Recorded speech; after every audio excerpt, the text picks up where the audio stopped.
Hi friends, welcome back to my channel. If you're new, my name's Amanda. So in today's What's for Dinner, I have some easy, budget-friendly, and delicious meal ideas for you. I like to share these videos with y'all to give y'all some new dinner ideas. I know sometimes we can get stuck in those ruts, so I hope this gives you some dinner inspiration.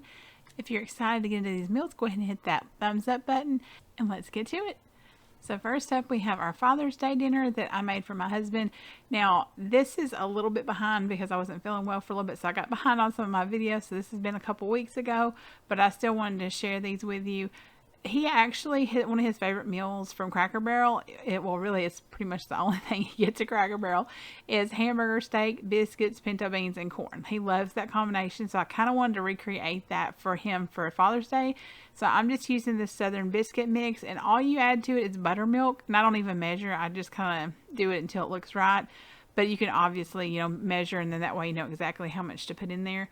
And then we're just going to sprinkle a little flour down and get started. You just want to knead it a time or two because sometimes I have a really bad habit of getting it a little too sticky. And so usually I have to get it just a little bit to where I can pat it out and get it cut out and everything. And of course you can use whatever size cutter that you'd like to do. And I just pat it out instead of using like a rolling pin, and that works really well for me. And these biscuits are really good, y'all. And they're so easy. Like, I really need to start making just regular homemade biscuits, but this is so easy that it's hard to, and they're so good that it's hard to get into the habit of just doing homemade. But this is pretty close. It's got most of the same ingredients you would put in it, not too many excess ingredients or anything like that. So have y'all ever been to Cracker Barrel? And if so, what's your favorite meal to get there? Mine is the Thursday when they have the turkey and dressing day, because that is my favorite meal of all time. And so I love that one. Now I'm just heating up a can of Lux beans. That's like our favorite, like canned pinto beans. And then some corn back there with just a little butter in it. And then we're going to get started on making some sawmill gravy, because if you've ever eaten a Cracker Barrel, you know that a lot of times just about everything you get seems to come with some kind of gravy.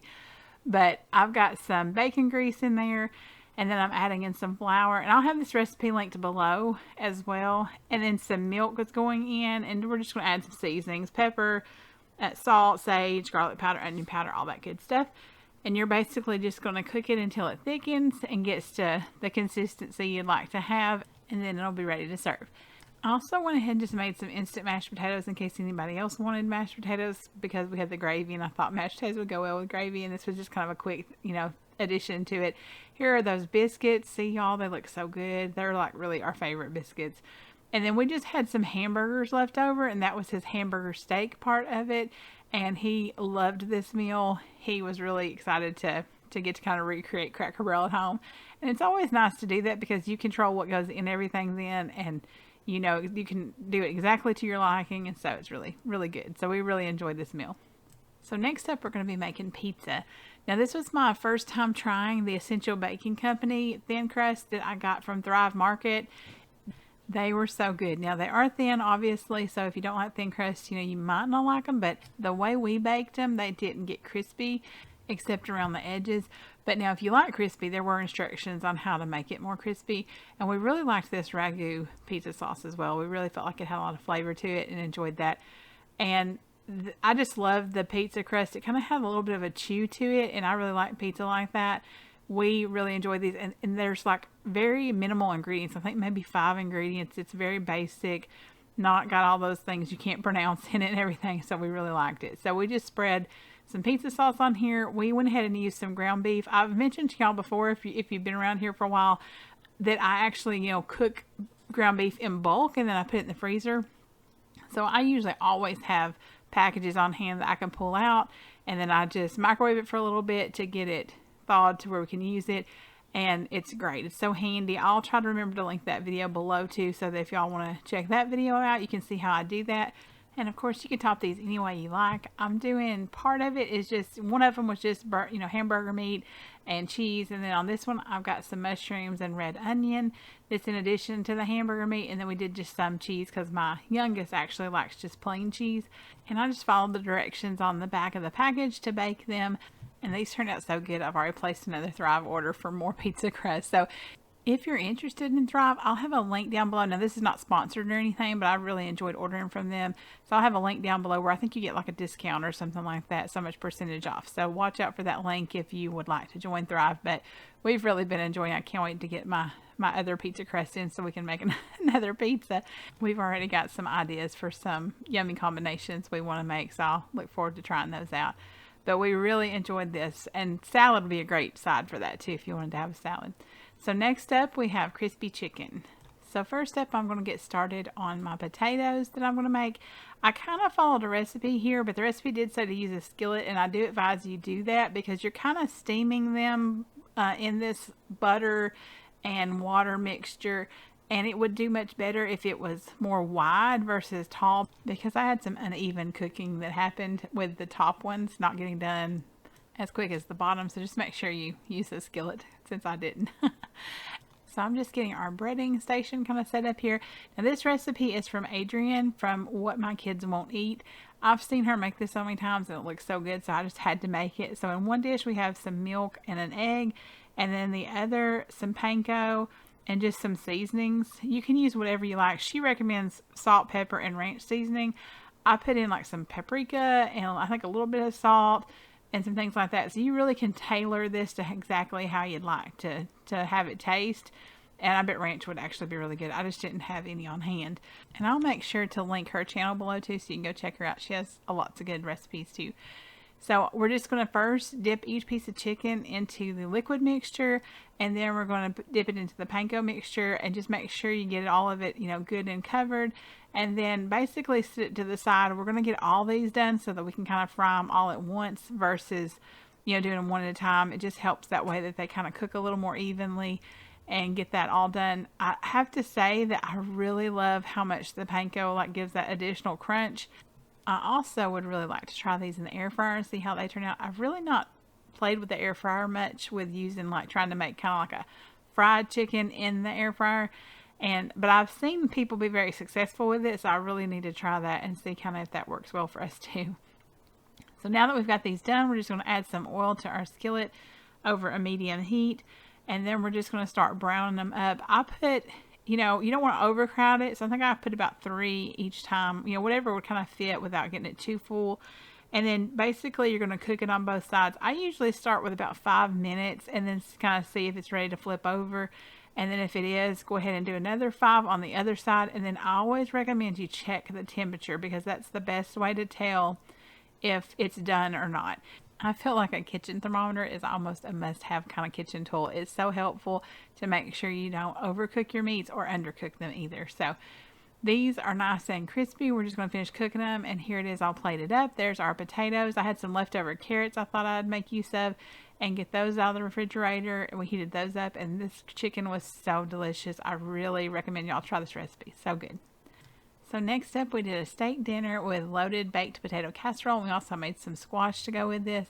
So I'm just getting my marinade set up, and in this bag I'm going to be adding olive oil, garlic, Worcestershire sauce, I probably butchered that word, soy sauce, balsamic vinegar, Dijon mustard. It called for fresh parsley, fresh rosemary, fresh thyme, but I didn't have fresh, so I went ahead and just used dried. And then also some pepper. Once you get all this in the bag, you're just going to mix it well and then add your meat. I actually did not get footage of me adding the meat, so I'm sorry about that, but I'll show you it in the bag in just a little bit. This is the first time I tried this recipe. I actually usually use a different one, and I wanted to try something a little different this time, and I really liked this. I do wish I'd had a little more time to marinate it longer, because I think it would have had even more flavor, but I really enjoyed it. I really recommend marinating meats. I don't always do that. I really need to start even trying it a little bit more with chicken, because I'm bad about not doing it with chicken, but it just adds so much flavor to meats, and I need to explore it more too and do it more. Do y'all have any favorite marinades that you use with your meat? If so, let me know in the comments below, because I'm definitely interested in different, kinds that people use and trying some new stuff. Now this recipe says you can marinate it for at least, or you should marinate it at least for an hour, but you can marinate it up to 4 hours, which a lot of marinades will say overnight you can even do, so I'm not sure why it says kind of a max of 4 hours. But I ended up marinating, I think, for about an hour, hour and a half, something like that. And like I said, next time I would definitely like to do it a little longer, because I think it'll impart even more flavor. but I think any little bit helps when it comes to, especially like tenderizing steak, meat, and things like that. That's definitely, marinades are a huge help for that. So I'm always glad to do that with steak. It makes a big difference. So here are our steaks marinating in the bag. And then I'm getting started on that loaded baked potato casserole, which I have to say, I think it's kind of funny. It's called a baked potato casserole just because you boil the potatoes instead of bake them, but it still tasted great, so that's okay with me. But I've just got the potatoes here and I'm boiled them and they're done. I'm adding some cream cheese, some butter, milk, and then some sour cream to this, and then we're going to get it all mixed up together. Now, the way I understood from the recipe is you're trying to keep the potatoes some whole, like not all mashed up. So I did try to kind of fold that in to keep those potatoes intact some. It's still, some of them still kind of, dissolved into more of like a mashed potato consistency. And then once you get that kind of combined, you go ahead and add your seasonings. I just used some garlic salt and some pepper in there, and that worked really great. And then we're going to add most of our cheese, like it's 1.5 cups, I believe, that goes in there. And then we're going to reserve 1/2 cup for the top. And oh my gosh, y'all, that top gets like this crispiness to it for that cheese, and it's so good. But once you get all this mixed up together, you're going to put it in a baking dish, and we're going to end up baking it at 375 degrees for about 25 to 30 minutes, just until it's all bubbly and the cheese is nice and brown on top. And you can definitely top it with like bacon and green onions and stuff on top if you want to. This was so very good. I will definitely be making this again. I have to say, my daughter and I were a little divided because I actually liked the creamy part better. Like, I would rather just have the whole thing kind of creamy, like a baked mashed potato kind of thing. But she actually liked the pieces of potato in it. So I'll probably just keep it that way, just because that, I'm fine really either way. But my favorite was the creamy part. So, but this is really good. Highly recommend it. She's already said that it would be great for Thanksgiving too, so that would be a good idea. So look at this huge squash, y'all. I for whatever reason, the last time I got some veggies at the store, they were huge. I mean, I don't know. They must use Miracle Grow, I guess. But I'm just cutting these up, and we're actually going to saute these in a pan. I just use usually olive oil, avocado oil, butter, something along those lines to saute them in. And then also like to vary the seasonings. This time I actually used, I believe it was like Penzeys or Spice House, kind of like a vegetable blend. And so you'll see me do that in just a minute. So we're going to go ahead and get our steaks on the grill. This is my Ninja Foodie XL. I'm actually working on a video where it's just going to be Ninja Foodie recipes because I am loving this thing, and I want to show y'all some of the different things that we're doing with it. I think that's going to be really fun. So I'm still working on that one right now and hope to get that out fairly soon because we are really enjoying that, using that. It's been really fun, and I'm really glad we ended up getting it. So now we're just sauteing up our squash, and like I said before, I vary the seasonings. I did use either avocado oil or olive oil this time, and then I put that vegetable seasoning in there. That was that loaded potato casserole with that crispy, crunchy, cheesy top. And I did end up adding a couple of tablespoons of butter to the squash. It was a little dry, so just keep an eye on that as you saute it. There's our grilled steak from that Ninja Foodie grill, our squash, and that casserole. This was such a good meal. I really highly recommend, especially that potato casserole recipe. That was really good, and I'll have that link down below. So for Father's Day, my husband wanted a chocolate cake, and we actually typically have icing on hand, but for whatever reason we did not. So I Googled a chocolate frosting recipe, and I went ahead and made that. So I've just melted that butter, and I'm adding in some cocoa powder, and you just blend that together. And once that kind of becomes a paste, you're going to remove it from the heat. Then you're going to add it to a bowl along with the rest of the ingredients, which is powdered sugar, milk, and vanilla. And we're going to alternate the ingredients. I put about half of the powdered sugar, half of the milk, and then the vanilla in there. And then we're going to kind of blend that up together. And then we're going to add the other half and get it, to the kind of consistency that you'd like to have it.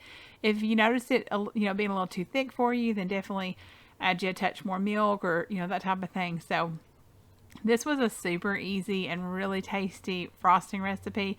I was really glad to, I don't know that I've ever made really like a homemade chocolate frosting, except for I have made Coca-Cola cake. I don't know if y'all have ever had that before. It's really good. But that, I've made that frosting for that. But otherwise, I just tend to have gotten like the box. But this was so, or the can frosting. But this was so easy that I will definitely not hesitate to make homemade frosting again. Not to mention that it really is nice to, that way you can control everything that goes in it. And we just baked a box cake mix. My husband always really likes the Devil's Food cake mix, so that's the one we used.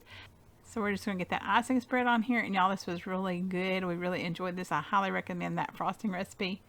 Thank y'all so much for joining me today. I hope you've enjoyed this video. If you have, I'd love it if you give me a thumbs up. And also, if you haven't already, I'd love it if you'd hit that subscribe button and that notification bell so that you can join my YouTube family and not miss out on any more delicious recipes. I hope you're having a blessed day wherever you are, and I'll see you in the next one.